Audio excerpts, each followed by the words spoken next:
Okay, I think we are live, my dear. How are you? I'm doing great. How are y'all doing? Good, good. Nice to see you. For anyone who's just joining us for the first time, I'm Melissa McLeod, and I am here at the Wool and the Floss in Grosse Pointe, Michigan, which is just outside of Detroit. And along with my partner in crime, Megan Holmes at the Needlepoint Clubhouse, we put on this little Pointing It Out podcast where we interview fabulous people in our needlepoint and stitching community that do all sorts of things. So today I have Debbie Woodard with me, and I'm saying that very strangely because so many people I know might call you Woodward because I've heard it too many times. Yes, Woodard. actually my painting service thinks that's my last name, and I've just gone with it. You just give I it up haven't for it. corrected all these years. I just go with it. Yeah. Yes, yes. So I'll just give people my little mini background before we dive into the details. So the reason I reached out to Debbie is she is one of the people who created and promotes local needlepoint shop day. And I'm going to warn everybody ahead of time.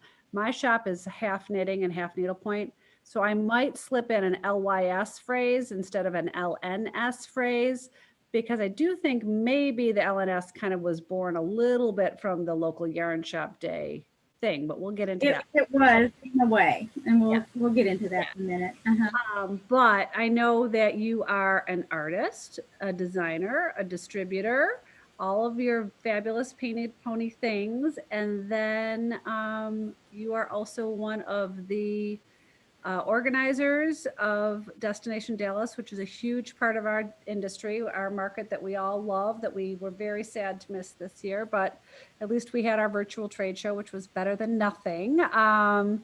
And so, yeah, I don't know how you keep it all straight. So, hopefully, it's a quick synopsis of you, but I'd love to hear more about your background, how you got into this industry, like the type of education that brought you here, or if you just fell here because of natural true talent. So tell us more. Okay. I got a degree in what was then called commercial art. Most people call it graphic arts now. And I was a graphic artist for about 6 years. And my husband and I got married, and I moved from the Houston area to join him in the Austin area. And at that time, there were lots of artists and very few jobs because computers had come on, and a lot of people, like the secretaries in the offices, were doing their own newsletters and stuff, and there weren't a lot of artist jobs. So I didn't really need to work. Had a really great job, and so he said, just stay home for a little bit, decide what you want to do. And I actually did go to the University of Texas and take a couple of master's classes because I thought I might want to get a degree in art history, a master's in art history. But I ended up I was cross stitching like crazy, and I was spending our income on cross stitch, just, hundreds of dollars on cross stitch. So I had gone to the cross stitch shop so much that a cross stitch shop in town asked me if I would interested in filling in on some weekends. So I started working for them, and Ah, then from them I got poached to a general needlework shop, and then I got poached to the Needleworks in Austin, which at that time was owned by Janet Burnett, who is the owner of a collection of designs, and her partner Jean Schuessler. And I started working for them, and from there, it kind of fell into a natural way of in that I started designing like the names on the stockings and special order canvases. In fact, one of our designs this day is one of my first special order pieces. It's a little golf scene, and I still have it in the line. And anyway, my husband got a job over on the coast, and so we moved over to the Gulf Coast, and they had a yearly promotion every summer called Christmas in July, and they always invited a bunch of artists to come, and they would have like a 3 or 4 day event. So they asked me if I would come and bring a line of needlepoint. And I had never thought about having a line of needlepoint, so I was like, well, I need to come up with some stuff. So I came up with about some coyotes and some little mini socks, oh, fun. and spent the day. I spent one day with them in July, and sold everything I had brought. I think I brought home one piece or something like that. And then I was getting tons and tons of little orders from them. So a few months later, I was living in the Houston area, and I asked one of my sister-in-laws if she wanted to go with me to visit the Needle House, which is in Houston, Right. and it just to kind of drop off my business card and drop off some photos. So I went to the Needle House, and the owner at that time was not. It's not Nancy Lowe. It was the owner before her, and she was not in. So I just dropped off my card, and my sister-in-law and I went to a little lunch place that was just a few blocks away, and we asked for directions to the little restaurant. The next thing I know, we're sitting at the table in this little restaurant, and the owner, Susan, comes up to my table and she says, "Are you Debbie from Painted Pony Designs in the restaurant?" And I'm like, "What is happening?" And she had been trying to find me, and nobody knew who she was, but they had been bringing in for finishing my pieces. Oh, So she asked if I would come back to the shop after lunch, and we did, and she placed a big order. And then from there, we went to our first market the following February, which was the old Dallas Needlework Market that was owned uh, by Evelyn Waldman, who owned that market that we bought the market from several years later. So okay. that's how I got into it. And then it was just, we went to the first market. And the funny thing about that market was I was about probably 3 or 4 weeks pregnant and didn't know it at the time. So my daughter has been part of the market, part of our business since we started. That's great. And How many years ago was just, that? oh my goodness, 89, 1989. Our first market was in 1990. Wow. So 30 years. That's something to Yeah. be said. Good for you. So anyway, so that's the way we did it. I had to come up with a name when I went to the Needleworks Christmas in July. I had to come up with a name, and so I just thought this was kind of a temporary thing. I'd been wanting to own a horse my whole life, so I came up with Painted Pony. Back then, everybody had some kind of Painted Pony or Janie Jackson or whatever. They were all rhyming names or whatever, and so I came up with Painted Pony, just thinking I would make a few, a couple $1,000s and buy a horse. And we were so busy from the beginning. And especially when we went to market, I was just flooded with orders. And of course, I had no idea we were going to do this for our lifetime. And it took about 10 years before we bought the horse. And I disguised him as a gift for my daughter. Good And girl. so Smart lady. she got a horse for Christmas. And he still lives with us. He's in our backyard. He's retired now, and he lives in the backyard. But he was kind of the inspiration for why I got into this. It just took 10 years to finally That's so get cute. I him. had no idea. I love that story. So where are you Yeah, now? I know you, it seems like you've bopped around Texas, but it's Texas, Texas, Texas, right? we have. We had ended up the last few years. We've been in East Texas. My husband's a minister, and we've had 3 different churches in East Texas, and this is the longest one we've been at. And we're near Longview, Texas. We're in a little town just south of Longview. Nice, nice. And he usually comes to market with you. John does. Sometimes my daughter does. He's been coming to market since Christina left to go. She went to the University of Texas, and Okay. so when she left, then he started going with me to the shows. Okay. So tell me how you said you went to the old Dallas market. So tell me how the new did you come were you one of the at the beginning of the new Dallas market? Tell me the history of all that. Okay, the old Dallas show had been around for years before I even went. It's actually the oldest show in the United States. A lot of people didn't know that. It was actually older than the National Needlework TNA markets. Okay. And it had been held in various hotels. When we first started, they were actually held in those one-bedroom hotels. When you go down the hall, open it up, and there's the bed. And the anyway, it had eventually moved into an Embassy Suites type hotel, but it had been dying. And when my it had the owner, Evelyn Wallman, was getting out of the businesses. She'd been putting on shows everywhere, and I think she had finally just gotten down to the Dallas market. And she had asked Karen McLean, who owns Strictly Christmas, if she would be interested in buying the market from her. Well, Karen didn't want to do the show by herself, so she was looking for some local artists to come in with her. Karen and I did not know each other very well. We knew each other just like hello, hello, but that was about it. Oh, interesting. And there we had two other partners when we first started out. Both of those have now since retired, and so now it's just down to Karen and I. But we took the market, and I remember when I she became the exhibitors person and I became the buyers person. Well, when I got the show and I started looking at the people who had come the year before, there were about 32 buyers and maybe 29 exhibitors. It was really bad.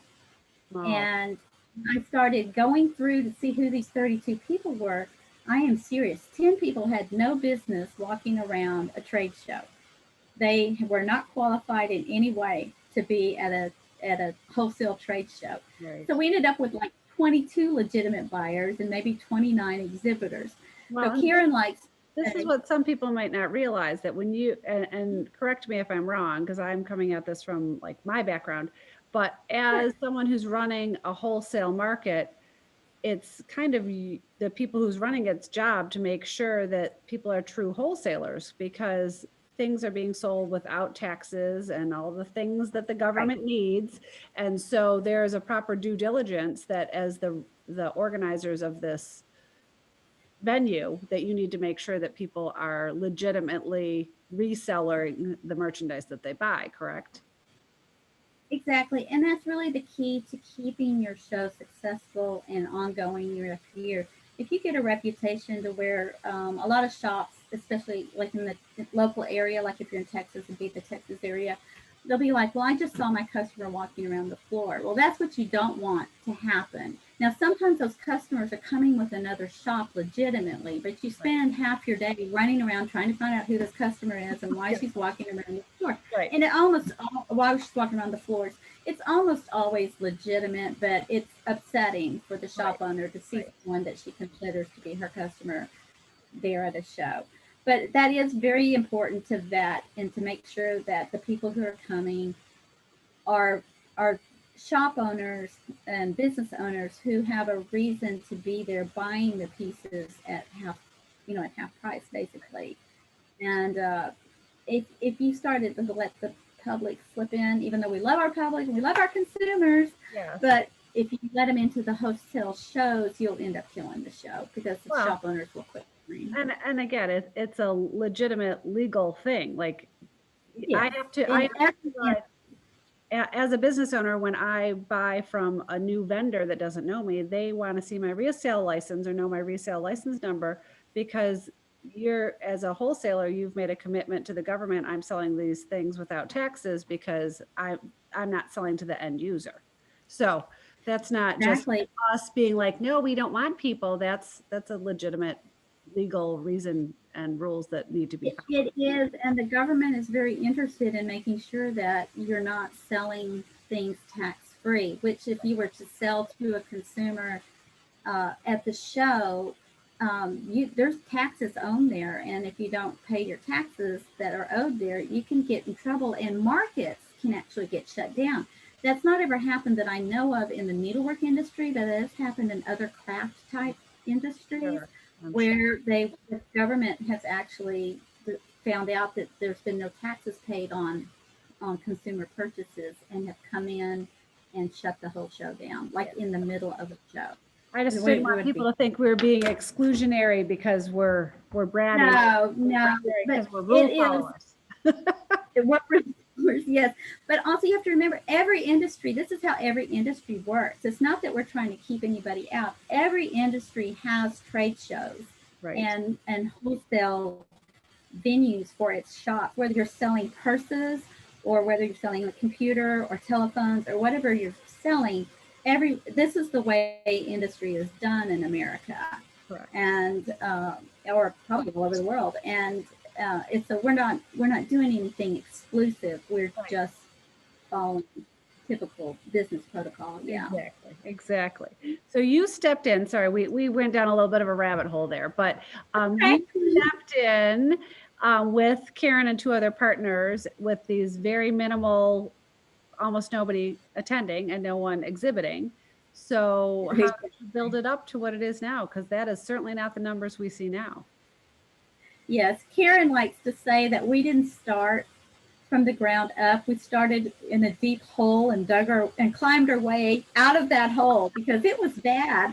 I love We jumped in with full faith, and we ended up. I think the first show we had like 63 exhibitors, and that's kind of roughly that number of buyers. And we just and for the first couple of years, we were very regional. There were a few people that would come from California, and I remember Allison coming from A Stitch in Time from California. She was always there at the show, but it was not that was not the norm. It was mostly local people. And back 30 years ago or 20 years ago, there were a lot of shops in Texas, Oklahoma, Louisiana. You don't see as many now. They've no, consolidated into fewer but bigger shops. There used to be I lots of little pop shops I everywhere. tell people here all the time, being in Michigan here, Mhm. that Texas is the needlepoint capital of the world. The whole state, it's the needlepoint capital of the world because there's so many Texas stitchers. It's awesome and amazing. So that's It great. is. It used to be that there was quite the mecca of designers here. There's not as many as there were. They're a little more dispersed, but it used to be that there was a real hub of designers in the area, possibly because that needlework show had been here for so long. Right, right. Anyway, so we started marketing. I have because I have a degree in graphic arts and I used to work for marketing department. I understood marketing, and so we started marketing outside of the area to try to bring in some outside people, and that was just to grow our numbers. But over the years, as we've gotten experience and learned how to do it, we've realized that if you don't have the shops coming from outside in, because they're paying for plane tickets, they're paying for food, they're paying for hotel bills, they've invested in your show more so than just the local person that's driving in for the day and spending the night in her home.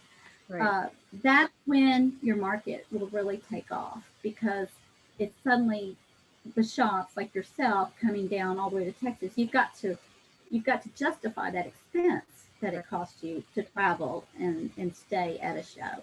And once we started that and got our stride, and then turned it upside down to where more people are from out of our areas and in our area, that's when the market really began to excel. And the last couple of shows we've had roughly about 117 exhibitors, 120. I think maybe last year we had 123, and we've had about 185 to 190 registered buyers. And when we count buyers, that's a business.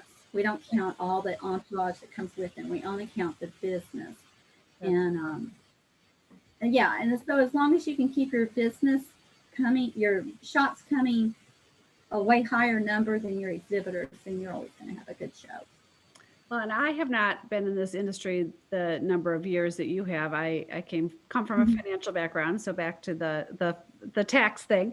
So I've been, I think, in somewhat involved for about 6 years. So to my knowledge, you, and again, it's limited, that you all kind of created this cash and carry market, which was very different from the other convention style shows where usually you just went and ordered and you came home empty handed and you had great things coming your way afterwards. But that cash and carry became a beautiful thing because your market timing was September, so stores could come and go home and have their shops stocked for the holidays, which was brilliant. So how did that come to pass? Because I think that's really interesting.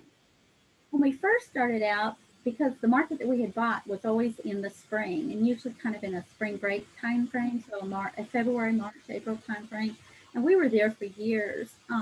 But unfortunately, I don't know how to really say this.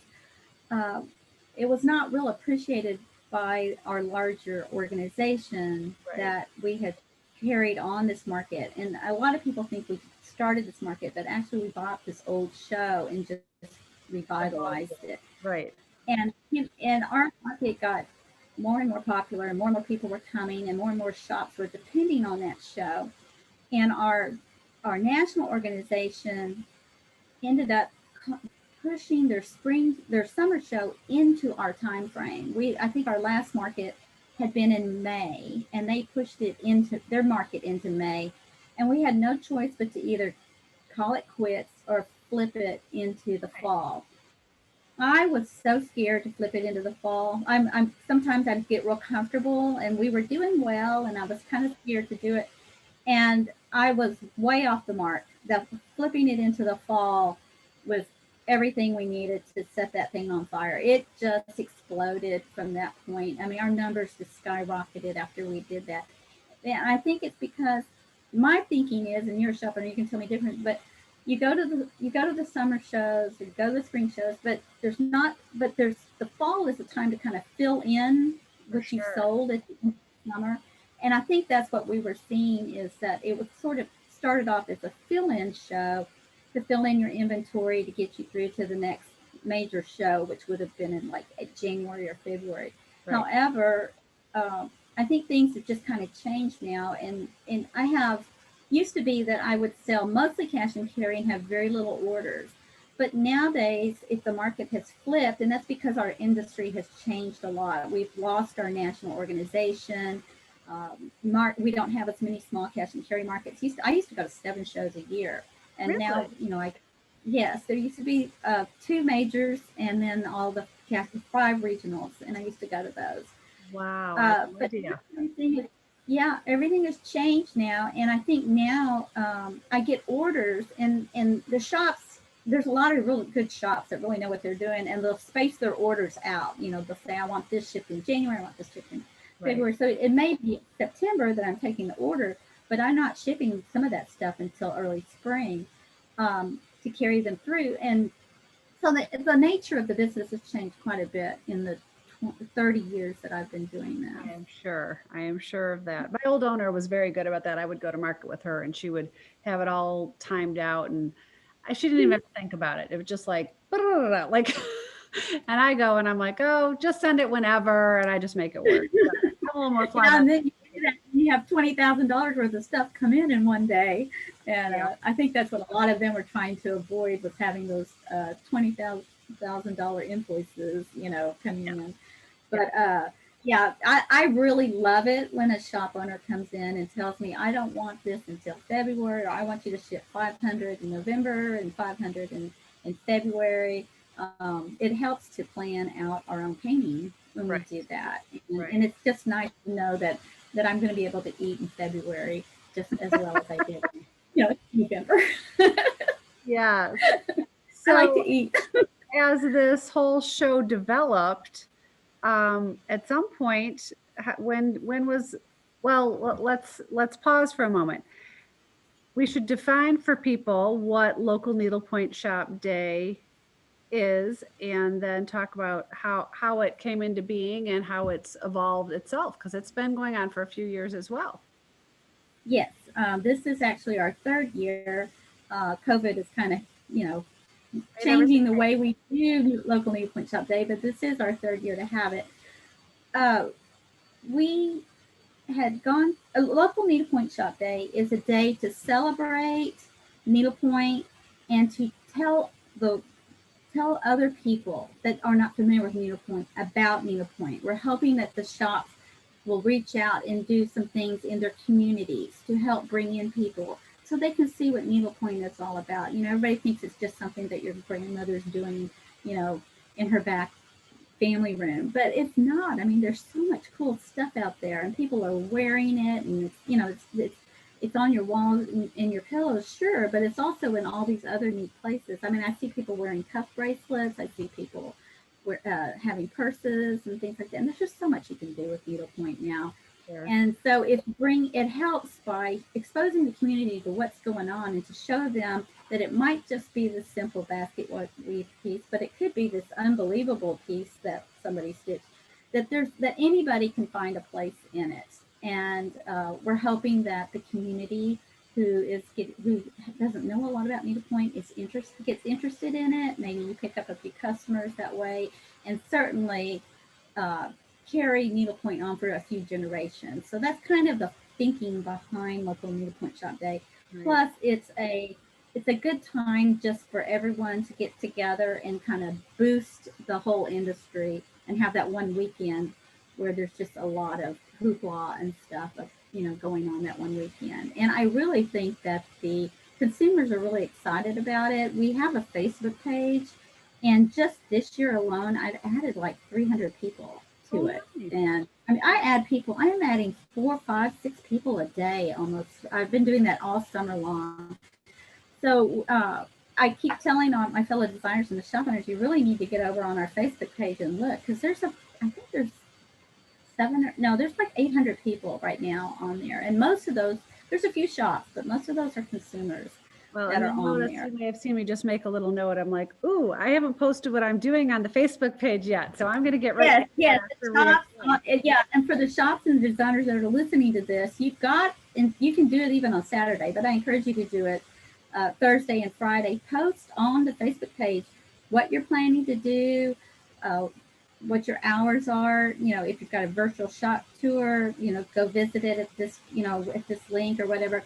And designers, post like who your truck shows are with that day, or if you're going to go and have a virtual or in-person meet and greet or something. Post those on there too, because everybody loves to talk to the designers, and so it's a really good way for the designers and the manufacturers to get in touch with the consumers as well.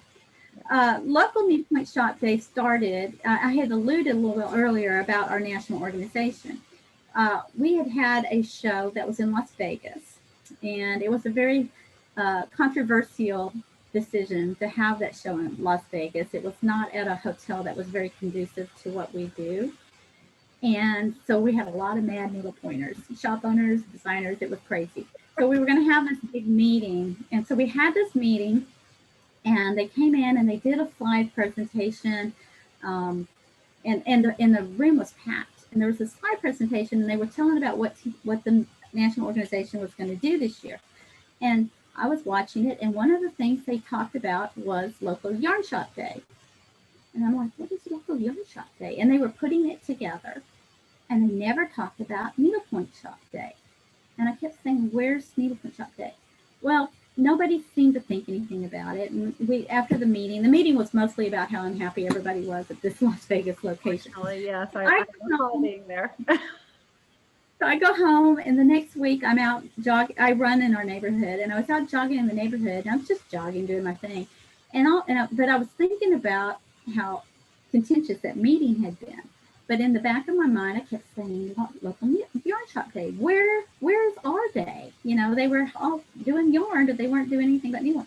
So I called Karen while I was jogging, my partner in Destination Dallas, and I said, "Karen, what do you think if we sponsored a local needlepoint shop day? Because it doesn't look like our national organization is planning to do one." And she was like, "Sure, because I mean, what does it take? It's just a couple of ads and, and a Facebook page and promote it and stuff." So we actually put the whole thing together while I was running around while I was jogging through my neighborhood. That was a And productive run. it was. And so we put together and we recruited Devin Nicholson, who owns Dev Nicholson Designs. She's a real good person. She's a person that does websites on the side. Ah, And so I talked to Devin, and she is, I do want to say this. Devin has volunteered every minute of her time to the local Needlepoint Shop Day website. We've never had to pay her. She's never charged for it. She just does it for the love of the business, the way that we have done local Needlepoint Shop Day. And so anyway, we put Devin and I put the Needlepoint Shop Day website together. We put a Facebook page up, and we started doing promotions. And then of course, Destination Dallas underwrites it, so they underwrite the ads that we place, and we place ads in our trade association magazine and our trade magazine, and then we run ads in Needlepoint Now. So everybody who gets the Needlepoint Now issue should see our ads running last issue and this issue. And then we just try to stir up the shops to post about what they're going to do, to contact Devin about, to get their contact information on our retailer resource page. And that's pretty much what we've done. I did want to talk about the first year. There was a lot of excitement, and some shops did some really creative things, both last year and the year before, which was our first year. And I'm going to call out a couple of shops on what they did. One was Pocket Full of Stitches. They had a slumber party that whole weekend, and they did So she had in-store promotions and things like that all day, but then that Saturday night she did a slumber party, and they all came to the shop and slept in the shop, and it was quite a big deal. Needlepointer in Washington, Everett, Washington. Yeah.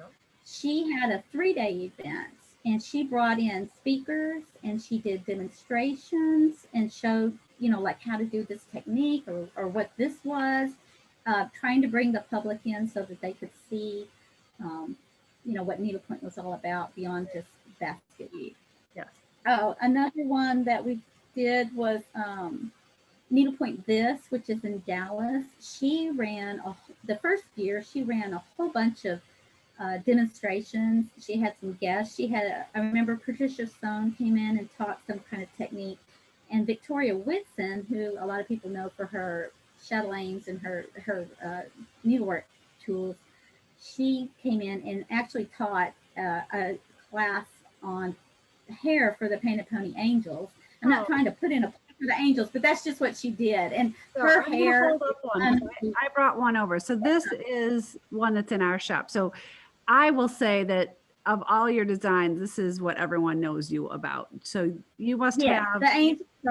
Yes, the angels are by far. You have over 100 designs, maybe, of these. We have about 400, Yeah. and we probably have about 60 that have been discontinued. Yeah. So they're all this shape, and they're fabulous. They're all fabulous. So this one's super fun. Every theme, but it doesn't matter. I come up with themes, and people still think of stuff I haven't designed. So Of course. of course. Yeah, It helps me now because I kind of need help. I realize that. I know she's quite a stitcher, even though she really is more like about her accessories. So fun. Last year, I know, like last year, I went to Hanging by a Thread, which is a shop in Shreveport, Louisiana, and I brought a small trunk show with me, a day trunk show with me, and just hung out at their table stitching with all their people, and and a lot of designers did that kind of a thing where they would go to a shop and be there for a day or for an hour or whatever. This year, because of COVID, things are really different this year. A lot of stores are not open or they have very limited appointments. Right. And so we're not going to be able to run Needlepoint Shop Day the way we have in the past. So we've been making suggestions. We have a trade association page and on Facebook, and we've been trying to put suggestions out for our shop owners because I'm sure everybody's like scratching their head and thinking, what in the heck are we going to do? But we're suggesting like virtual shop tours, which I know your shop is planning to do. And I'm telling you, and when I see that somebody's going to have a shop tour, I'm just glued to the internet to watch it because I love to see what other shops look like. And I do too. Where stuff on the walls, so they're, all that kind of stuff. But so a lot of shops are doing virtual tours, a lot of sales and promotions, a lot of things like where they're putting a canvas down and a thread pack around it and taking a picture for Instagram and saying, this is on sale for X amount. We've suggested that the shops put, if they're not bringing people into their stores, there's a couple of things they can do. They could line their windows with their canvases numbered and like this, and so that the store, like the customer could come by and say, I want number 3, I want number 5, and I want that thread pack that goes with number 5, something like that. We've suggested that they put a table out, maybe in front of their door or right inside their door. Some of the shops have doors that open out, and so if you've got that, you can put a table right across your entrance, and then you can talk to the people, whatever. But you could pass out a come back again coupon or something. So some shops are doing that so that you can, when you finally get to open, you can get the people to come back and maybe have and celebrate your day, right, later on in the year when we're all well and doing much better. Yeah. So things will be a little different, but right now I'm suggesting that everyone who's interested in what's going to happen this Saturday, because the local Needlepoint Shop Day is this Saturday, and maybe any other days that the shops have added, but definitely this Saturday, right, is to go to our website and go to our Facebook page, which is local Needlepoint Shop Day.com. Facebook is local Needlepoint Shop Day. And then our website is localneedlepointshopday.com. And then we have Instagram, which we'll start posting in the next day or two from us. But you'll see the shops listing their events and what times they're going to be open, or whether they're going to be open, or if they're all in, if they're in-house or if they're virtual. And it'll give you a good plan to sit down a day or so ahead and kind of decide where you're going to go. Nowadays with shops not being open, so many people are actually shopping all across the country now. And so this would be a good time to kind of figure out where you wanted to go.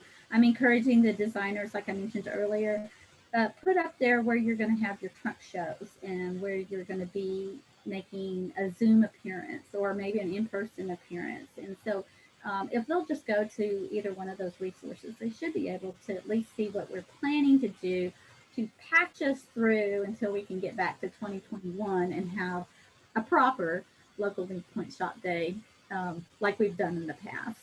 Well, and we've had a lot of fun with this whole thing over the past 3 years. This is I missed my 3rd year anniversary as a shop owner in May because I was just, I kind of forgot. So I'm on your schedule. Let's just say that. So the first year we did a Hearts for Hospice learning class. I remember that. Yeah, so I gave out the hearts and we had a beginner class and that was great. I probably only had 8 people who came, but they all finished their hearts. They all got sent away and a number of them are still stitching. So I think that's a huge win because a really good thing got done for a charity and people learned something fun. So that was really great. And Beth Gantz and Carol Gantz came up and painted canvases for people, like personalized them while they were here and got to see them at their work, which people thought was fascinating. So that was super fun. And then last year we had Joanna from Plum Stitchery came, and my shop is not very big. I'm in this little old house and I've got and it's a typical little old house. It's like 4 little broken up rooms. I must have had 60 people in this place. Like you would have thought that like some celebrity was here because let's just face it, Joanna's kind of a celebrity in our world. So it was a huge success and she was so sweet. She's like you, she drove like 2.5 hours up from her hometown to see me and we had a mini trunk show and that was great. But then I was like, oh, here's 2020. What are we going to do? So yeah, so I'm going to do a virtual trunk show at 9 a.m. and I've got some flash sales planned for people. And so for so many people now, so many people don't have a local needlepoint shop. So I think they choose to hang their hat with other stores that might be hundreds of miles away, but to them, that's their local shop. Right. So my friend Megan that I do this podcast with, she and I have discussed that we have a lot of our, very good favorite customers that we feel like we've actually never seen. We talk to them on the phone and we trade Instagram messages with them and all those good things. And they're very important to us. And so to us, they're part of our local needlepoint shop family, even if they live in Texas, let's say. So that is the good part about technology. It's expanded us outside of our community and made our community even bigger because we get to know people like you have from far away that are passionate about your shop or passionate about my designs. And so it's a different world than it was even 10 years ago. For sure. Well, I just love that you started this. As I said, I'm half yarn and half needlepoint. So for years when I was working here, there was this local yarn shop day and I'm like, and I've always been more of a stitcher than a knitter. I do knit as well. But I pretty much surround myself by really good knitters so that I can have a knitting shop too. Because I'm not an expert knitter at all. But I was always kind of like, why do they get a day and we don't? So I commend you for grabbing the day. Yeah, because it's been super fun. So usually local yarn shop day is in April. And then now we have local needlepoint shop day that is usually the week after market. And since market has shifted, here we are, right? It's usually, our fall market is usually kind of in the middle of September. And so if you're looking for a needlepoint shop day in the future, I would go 1 or 2 weekends past the middle of September. That's kind of when it's going to fall. Yes. every year. It's not a set day on the calendar. It's just a set kind of a time period. And one of For the the big things in the past too has been that it's like the big market reveal. Like it's a cash and carry show. So we bring home all this fabulous fun new stuff and we go, "Wow, here it all is." exactly, Uh, exactly. so this Yeah. year again, everything's a little different about 2020. So I think the shops, from what I'm seeing, at least from what I ordered last weekend, I will have some new merchandise, but it won't be this giant rollout because it's 2020 and we just won't even say any more about that. But it's And I all think, coming. yeah, the consumers are going to understand everything is different, and we just have to get through this period, get back to normal. And so right now we all just get it, and they'll understand. And I think they're just excited to be part of some excitement with Love the Point Shop Day. Well, and I've had so many people in my discussions every day that say, 2020's been, for the birds for the most part, but the silver lining is so many people have found time to stitch and been re-engaged with their stitching with, some dusty old project that they loved and they've, dived in and with both feet. That's the wrong statement, but you know what I'm trying to say. They're knee deep in it now and have rediscovered their love of the craft, and that's really exciting. And so many young new stitchers, so Yes, many. we really are, and we had hoped for this year to try to reach out to those young stitchers. But it'll be a plan for the future to kind of get them to get more connected with shops. A lot of them are online shoppers, Right. and it would just be really great to bring them into the shops and get them to be part of the young community of stitchers that's out there. So hopefully next year that'll be kind of what we work on. Well, and as a little And side note, I was recently contacted by the Detroit News, and Jocelyn Brown is her name, and she has written for the Detroit News for years and years. And she said, there seems to be a giant resurgence of needlepoint. And I said, mhm. well, yeah, I would say that. And so she interviewed me about what I've seen about that, and she had me connect her with a couple new stitchers. And one is someone who stitched when she was really young, and she's now 26. And she was interviewing her, and then another brand new stitcher that has come to us that lives in our neighborhood but goes to the University of Michigan, and she's a senior there. So it's really just fun to see these 20 something gals say, I've had enough of my phone. I waste enough time on that thing. I want to have something to show for my hours It, of. exactly. That's exactly right. I mean, you're not going to have anything after all those phone calls or phone, this. I mean, It's that's not not even going to keep calls, you. let's be That's honest. everything adjust to that. Maybe some strong muscles in your thumbs, but with needlepoint, you'll have something that will. The thing that's cool about needlepoint is it's so long lasting. If you make a stocking or an ornament, it doesn't last for a few years. It lasts for decades and generations. And right now, I think I think 100 200 years from now, stockings are going to get passed down through the generations to and so somebody's going to be having a whole group of stockings that were stitched by their great grandmother a long time ago, because the material for needlepoint is so sturdy. The base canvas is a very tough canvas, and your threads are solid and thick, and it's just it. I think it lends itself better than some other types of needlework for lasting a long time. I mean, if you look at tapestries that were from the Renaissance and from the Middle Ages, I mean they're still around and they're hanging in museums. So it's a good return on your time, Yeah. because it's not just something that keeps you busy now. It's something that's going to last for decades. Well, I did bring one other painted pony piece over here. So my children are, I was talking about this a little bit earlier. Megan and I did a little What's on Our Wall Wednesdays that we do, and we talked about Mhm. travel rounds.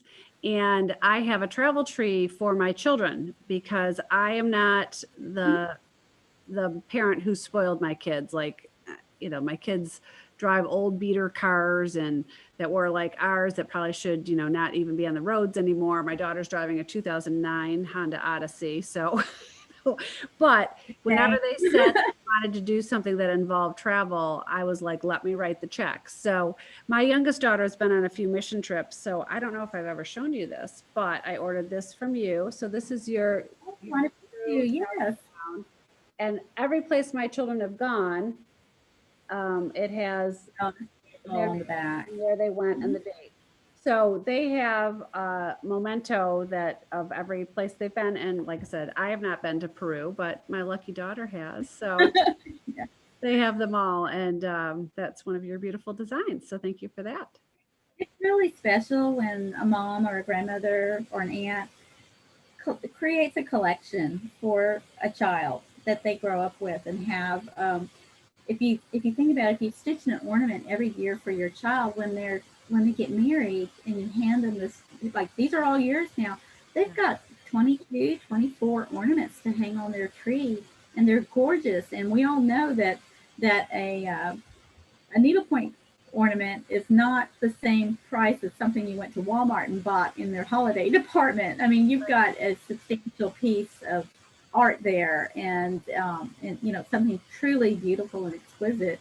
Um, For sure. and to get a whole box of those is just amazing. So that's really a wonderful collection to be able to commemorate their travel with a piece of needlepoint. Mm-hmm. Well, I just hope that we get to see each other face to face sometime in 2021. I hope so. I mean, we're right now we're planning on attending the spring markets, and I also go to a cross stitch market, which is in March. I'm making my plans. I don't know if we'll make it. I That kind was of the last time I saw you. It was right before we shut down. That was the last hurrah. oh at the cross stitch market, That was yes. my first time to Nashville, and I really hemmed and hawed about going because we don't carry any cross stitch here. But I'm like, it's not that long of a trip. There's probably be enough there to be worth my while, and I'm so thankful I went because it really was kind of my last hurrah before we all were in lockdown. So I was really thankful we went because that's the only place. I'm like the only designer that actually hung their room up. I mean, I'm like the only needlepoint designer that was at a market this year. yes, And I put my full line out, or as much as I could, in a small you two-room did. suite. And so I've really counted myself really lucky for that. And I was able to film a video while I was there. So a lot of the shops and the customers got to see what we had hung out and everything. So that was really an unexpected bonus for going to that cross stitch market. We were really hoping to go this following year because in the summer we bought a charm company called By Jupiter Charms, and they tend to sell. It tended to always be sold to the cross stitch. That's kind of their being their that was their kind of their market was the cross stitch. But we wanted to bring those charms to the Nashville market this year, so we're keeping our fingers crossed that we can go. But I don't know. They have moved that market into later in the spring, so there is a chance that we might be able to exhibit at that show, and then hopefully we'll get to exhibit at the spring needlework show. Just, Wow. but I don't know. I'm going to We count on September for Dallas. That's what I'm yeah. counting on, and anything else would be Karen and frosting I on the feel cake. that September is pretty safe. I mean, if we can get people vaccinated in the spring and early summer, then we should be in good shape by the time September comes around. Oh, well, it will be great. In the meantime, we've got local needlepoint shop day to look forward to and lots of other great Exactly. needlepoint in our future. So I'll speak for all the shop owners, thanking you for helping to organize us to bring this to all our great customers out there. And it's really nice because the customers do come and just call and stop in just to say how much they love what we're doing for them, but we wouldn't be here if it wasn't for them. They're the ones who keep our door. Exactly.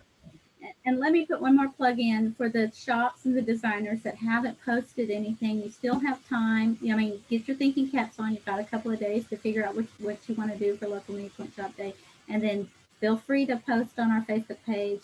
And you've got maybe one day left to contact Devin to get up on our website. But if you can't make it onto the website, go ahead and go to the Facebook page and make your post there.